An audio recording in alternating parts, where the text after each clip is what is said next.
बसी मेरी जिंदगी तेरे बिना। হানিয়া আমিরের দুর্দান্ত কামব্যাক। এক বছর পর নতুন ধারাবাহিকের মাধ্যমে টেলিভিশনে ফিরেছেন পাকিস্তানের জনপ্রিয় অভিনেত্রী হানিয়া আমির।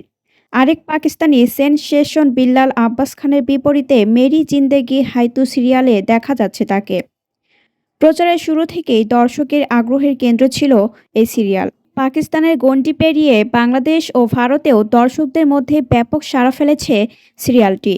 বিরতির পরও যে হানিয়ার জনপ্রিয়তা ভাটা পড়েনি তা আবারও প্রমাণ করেছেন তিনি। এর আগে ২০২৪ সালে কাভি মে কাভি তুম এ অভিনয় করে দর্শক ও সমালোচকদের প্রশংসা অর্জন করেছিলেন অভিনেত্রী। আইরা বা কামায়ার চরিত্রে এই নতুন জুটির পর্দায় রসায়ন শুরু থেকেই দর্শকের নজর কেড়েছে।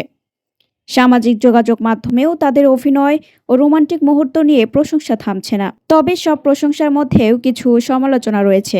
গল্পের ধীরগতির উপস্থাপন, অতিরিক্ত ফ্ল্যাশব্যাক ব্যবহারে একাংশ দর্শক মনে করেছেন চিত্রনাট্য আরও সংক্ষিপ্ত হলে সিরিয়ালটি আরও উপভোগ্য হতো।